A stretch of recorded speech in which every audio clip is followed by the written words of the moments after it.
This is a video demo of the PhET simulator on reactants, products, and leftovers, otherwise known as stoichiometry. You can find a link directly to this page on our Canvas site, but you can also get to there by going to phet.colorado.edu and looking for the reactants, products, and leftovers activity, or you can Google PhET, PhET, reactants, products, leftovers, and it will take you here. So we're going to start off here with just looking at sandwiches. So the idea is that you can have a recipe for something. And so in this instance, we have a recipe for a sandwich. And the sandwich requires 2 pieces of bread, 1 piece of meat, and 1 slice of cheese. This is a very boring sandwich. And you combine these 4 things and you get your sandwich. So if you are thinking about before the reaction, so if this is making a sandwich, so we'll get to chemistry in a minute, but think about this as before you begin, you get all of your ingredients out. So you put your bread on the table and your packet of meat and your packet of cheese, and you're going to make a sandwich. And so you grab your 4 pieces of bread and you're going to make 2 sandwiches, and then you look in the packet and there's some meat left over. But you can't make another sandwich with 1 slice of bread, and if you have like only 1 more slice of bread or 1 more slice of meat or 1 more slice of cheese, you would need to have 2 slices of bread and 1 slice of meat and 1 slice of cheese in order to get a sandwich. So if you increase the amount of cheese that you have, it doesn't increase the number of sandwiches until you start to get enough to make another sandwich. Okay, so now we have 4 sandwiches because we started with 8 slices of bread, and then we had 6 slices of meat and 7 slices of cheese. So we got our 8 sandwiches. We don't have any bread, so we have to be done, but we have extra meat and cheese left over. So now we are going to go back home or click on the molecules link, and we are going to take a look at how this would function in chemistry. So we're going to make ammonia. And this equation shows us how we get from our reactants on the left to our products on the right. So here we see that if we were to count atoms on both sides, we would end up with the same number. So here we have 2 nitrogens, and here we have 2 nitrogens because we have 2 molecules that has a single nitrogen in it. And then over here we have 3 H2 molecules. Remember, hydrogen is one of the diatomic gases, as is nitrogen. So that means we've got 6 hydrogens, and this has 3, but there's 2 of them. So 3 times 2 is 6, 2 times 3 is 6. So we have what we call a balanced equation for the chemical reaction, and we will work on balancing later. So right now we're only going to work with equations that we know the order, or we know the ratio. Okay, so here we have nitrogen. So I'm going to add a nitrogen, and then I'm going to add 3 hydrogens. There we go. So I have built exactly what we need to make this. So I have constructed this reaction. And then I can manipulate these numbers and see how that changes my product. So I added 2 more nitrogens. I didn't get more ammonia because I can't do that unless I add some hydrogen. Now, each ammonia requires 3 hydrogens, so adding 1 more didn't help. So I would have to add at least 3 more hydrogens to the before side before I could get more on the after side. Here we have 2 hydrogens, 1 oxygen, making 2 waters. So let's start by constructing exactly what we see in our equation up here. So 2, 1, and we get 2 waters. So we can play around with this here And we can add in more hydrogens and more oxygens. And sometimes we're going to end up with leftovers. So if we don't have enough to make another water molecule, we're going to stop right here. And technically, we could take one of these oxygens and two of the hydrogens, but we can't really do that because this oxygen would be by itself, and that's too reactive. It would just combine with another oxygen, and these would go right back to the way they were. So if you were to do this in the lab, this is what you would find as the product. So for your homework assignment, I want you to play around with this, get used to it, get comfortable with the interface, and then you're going to play the game.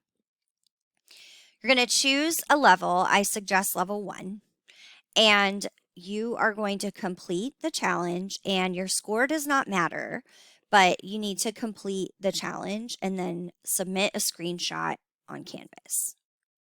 So here we have a reaction. We've got a phosphate, P4, and we've got some hydrogen. And then we get 4 PH3. And we don't even have any PH3 yet because we don't have enough, right? So let's see. Let's set up this on this side here. So 1 PH4. So we're going to put 1 in there. And then 6 of these. So let's put in 6. And let's see how we did. Well, if we compare this side to this side, we see that we have way too many hydrogens over here. So we're going to have to take some away. And so 2, 4, 6, 8. So let's go ahead and reduce those to 4. So now we have 8. And here we have 1 P4 and 1 P4. So now we can check and we see that it's correct. So the point of the game is not to make as much of the product as possible. It is to look at the product side and figure out what has to be on this side so that we have equal numbers of atoms on both sides. So in this example, we have a carbon and then we have oxygen forming carbon monoxide.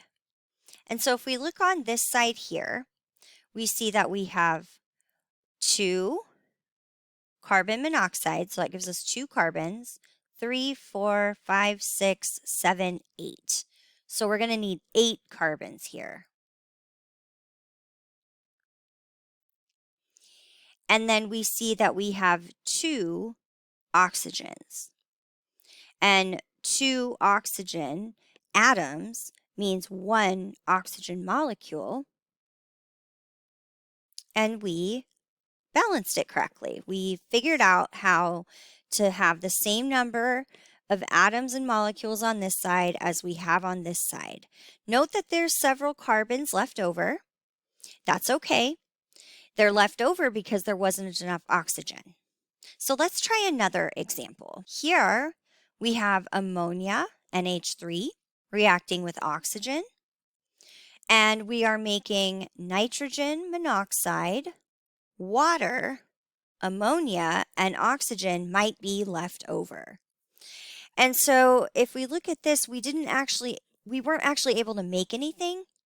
So this one's pretty easy. We just have an ammonia, because we have an ammonia here, and then 2 oxygens, and we check, and it's correct. So let's do one more example. Here we have methane and water reacting to form hydrogen gas, carbon monoxide, and then the leftover, we have a lot of water left over. So let's take a look here. We can see that we have 2 carbons here on this side. And so we are going to need 2 of these. So now we have the same number of black circles on this side as we do on this side. And now we can look at the red ones. 1, 2, 3, 4, 5, 6. And so we're going to need 6 red circles on this side. So we can do our 6. So this gives us 6 of the red spheres that represent the oxygens, and they match the 6 over here. 5, 6. and then we can check our work. We're done. We'll do one more. Here we have phosphate, P4, and chlorine, Cl2. And on this side, we have phosphate and phosphate trichloride, and then some phosphate and chlorine left over. So if we look here, we see that we have 2 extra P4s. So if we look on this side, we see we have 1, 2, 3 extra P4s. So I'm just going to put those 3 in there. Now I'm going to count 1, 2, 3, 4. So I've got 4 phosphates that I need for my product. So I'm going to add 1 more of these. So now I have 16 phosphates on this side. And then I have 16 phosphates on this side because I have 1, 2, 3, 4, plus 8, plus 12, plus 16. And so now I can look at my chlorines and I see that I have an extra one. And then I have 1, 2, 3, 4 that have 3 each. 4 times 3 is 12. And so I need to add 6 more.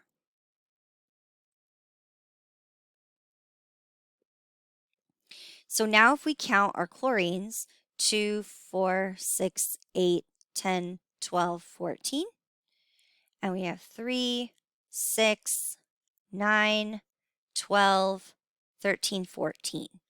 Check.